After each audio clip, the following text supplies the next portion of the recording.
24 घंटों के अंदर रूस ने बहुत बड़ा फैसला कर लिया है। यूक्रेन युद्ध को लेकर पुतिन ने अपनी परमाणु फोर्स को सुपर एक्टिव कर दिया है।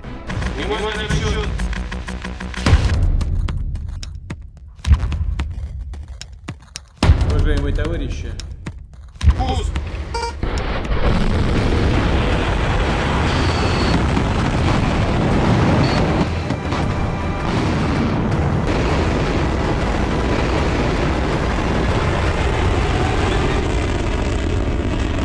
हालात ऐसे बन चुके हैं कि एक तरफ पुतिन है, दूसरी तरफ नेटो है और अब बीच में वर्ल्ड वॉर के साथ परमाणु धमाके का खतरा सताने लगा है। यूक्रेन में तेज हो रहे पुतिन के हमले बता रहे हैं कि पुतिन का परमाणु मिसाइल वाला गुस्सा पूरे यूक्रेन को ही नहीं, पूरे यूरोप को जला सकता है। रूस के हमलों से साफ है कि पुतिन का गुस्सा बहुत खतरनाक है। ये युद्ध ज़ेलेंस्की के हाथ से निकल चुका है। ये बात बाइडेन और उनके साथी देश जानते हैं।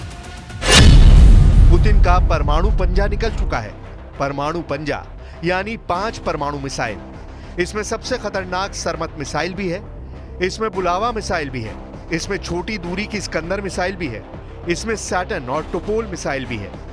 पुतिन ने जब से रूस की परमाणु फोर्स को युद्ध अभ्यास का ऑर्डर दिया है, पूरा नेटो दहशत में है। फ्रांस और ब्रिटेन से लेकर अमेरिका तक रूस की न्यूक्लियर फोर्स की चर्चा हो रही है।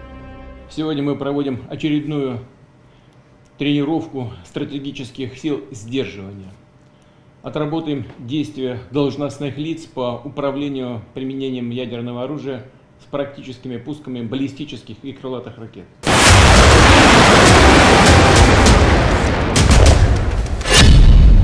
सवाल है कि पुतिन अपनी सबसे खतरनाक मिसाइलों को लॉन्च करके क्या दिखाना चाहते हैं। ये वो मिसाइल हैं जो इस वक्त पूरी तरह एक्टिव है। रूस के लगातार हमलों के बीच ज़ेलेंस्की की लाचारी, नेटो की मजबूरी और बाइडेन की बेचैनी देखने लायक है।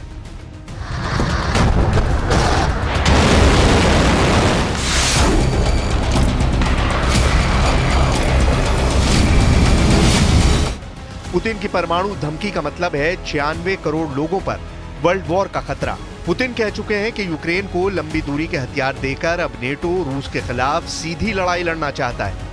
ये सब समझाने के लिए आपको दिखाते हैं पुतिन का परमाणु तहखाना, जिसमें मोबाइल लॉन्चर वाली स्कंदर मिसाइल है, जिसकी रेंज 500 किलोमीटर है। बहुत ही घातक मिसाइल है ये। पनडुब्बी से दागी जाने वाली बुलावा मिसाइल, रेंज 8000 किलोमीटर से भी ज्यादा है। RS-36 सेटन, जिसे पुतिन का शैतान भी कहते हैं, रेंज सबसे ज्यादा 16000 किलोमीटर। RS-28 सरमत, इसकी रेंज 10000 किलोमीटर से भी ज्यादा है।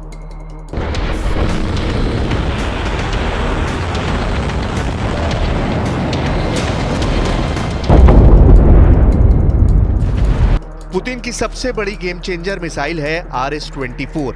जंगल में छुपते हुए आगे बढ़ता हुआ ये ट्रक ही इसका लॉन्चर है। पुतिन कई बार इसकी टेस्ट लॉन्चिंग दिखा चुके हैं। अब डर है कि यूक्रेन युद्ध के दौरान इसका असली प्रैक्टिकल भी देखने को ना मिल जाए। पूरी दुनिया बस इसी डर से घबराई हुई है।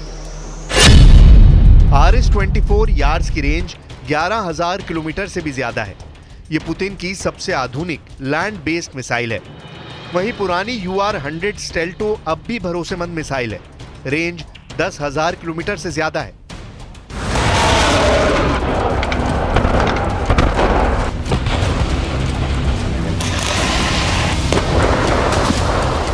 सबसे बड़ा सवाल है कि अगर न्यूक्लियर बम वाला हमला हुआ तो लंदन कैसे बचेगा, पेरिस कैसे बचेगा, न्यूयॉर्क कैसे बचेगा और बड़ा सवाल कि वॉशिंगटन डीसी में व्हाइट हाउस कैसे बचेगा। ये बहुत बड़ा मुद्दा है क्योंकि अब वर्ल्ड वॉर का खतरा है।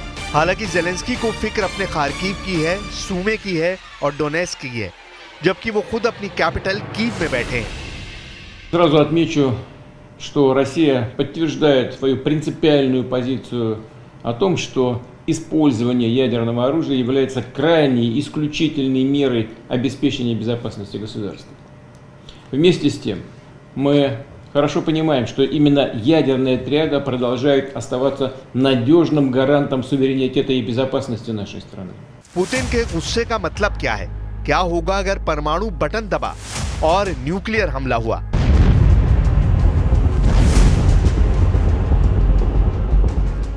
पुतिन के टारगेट पर दुनिया के कौन-कौन से शहर होंगे? New York, Paris, Washington DC, London, Berlin, Chicago, California, Los Angeles.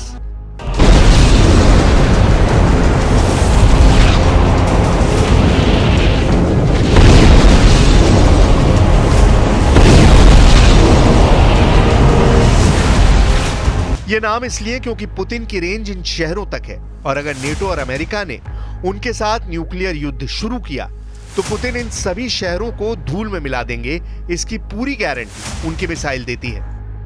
अगर इन शहरों पर बम गिरा तो क्या होगा?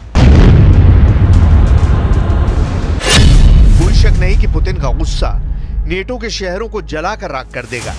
यह बात जो बाइडेन भी जानते हैं, फ्रांस के इमैनुअल मैक्रो भी जानते हैं, जर्मनी के ओलाफ शोल्ज भी जानते हैं और ब्रिटेन के पीएम केयर स्टारमर भी पुतिन के गुस्से से वाकिफ हैं। ये रूसी आईसीबीएम बुलावा है, इसकी लॉन्चिंग देखिए और फिर नेटो के खौफ को समझिए। एक के बाद एक बुलावा मिसाइल लॉन्च हो रही है। एक मिसाइल, दूसरी मिसाइल, तीसरी मिसाइल, चौथी मिसाइल। बोरई क्लास की पनडुब्बी में ऐसी 16 मिसाइलें लॉन्च की जा सकती हैं। 8000 किलोमीटर तक वार करने वाली ऐसी हर एक मिसाइल 6 परमाणु बम से लैस की जा सकती है। 6 न्यूक्लियर बम, यानी कि 6 शहरों की इस तरह की तबाही।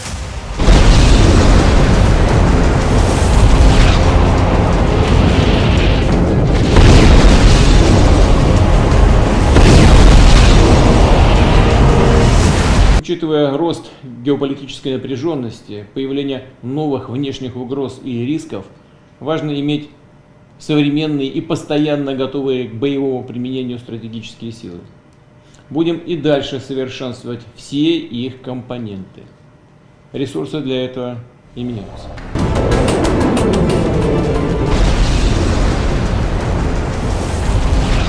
अगर रूस के परमाणु युद्ध अभ्यास का टारगेट अमेरिका है तो रूस अकेला अमेरिका का दुश्मन नहीं, जो उस पर परमाणु हमला करने की ताकत रखता है।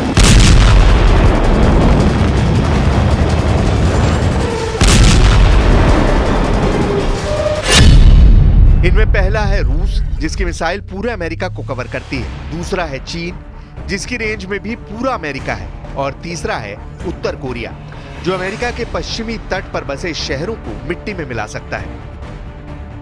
अब सवाल है कि इन तीनों में कौन सा देश इस वक्त अमेरिका को लेकर सबसे ज्यादा आक्रामक है, जो अमेरिका पर परमाणु हमला करने के फैसले से पीछे नहीं हटेगा? क्या वो रूस के राष्ट्रपति व्लादिमीर पुतिन है, जिनकी मिसाइलों से अमेरिका डरा डरा सा रहता है?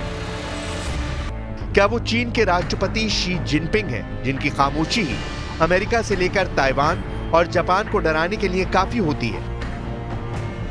या फिर उत्तर कोरिया के supreme leader Kim Jong Un के ऑर्डर पर अमेरिका पर न्यूक्लियर अटैक हो सकता है? किम जोंग उन ने अपनी मिसाइल लगातार दिखाई है। किम जोंग उन का हंसता खिलखिलाता हुआ चेहरा उनके किसी भी दुश्मन को डरा सकता है, खासतौर से जब किम जोंग उन को अपनी लंबी दूरी की मिसाइलों के टेस्ट पर खूब जश्न मनाते हुए देखा जाता है। फिलहाल पूरा नेटो पुतिन के परमाणु पंजे को देख रहा है। परमाणु पंजा यानी 5 परमाणु मिसाइल। सबका फोकस पुतिन की सबसे खतरनाक सरमत मिसाइल पर है। वो बुलावा से भी खौफ में है। इस्कंदर और सेटन से लेकर टोपोल का डर भी बढ़ता जा रहा है।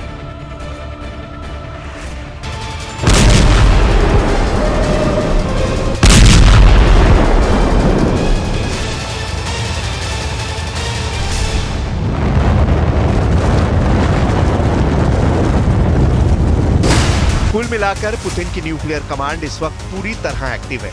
वो अपने तमाम खतरनाक न्यूक्लियर हथियारों और उनके डिलीवरी सिस्टम को बार बार परख रहे हैं।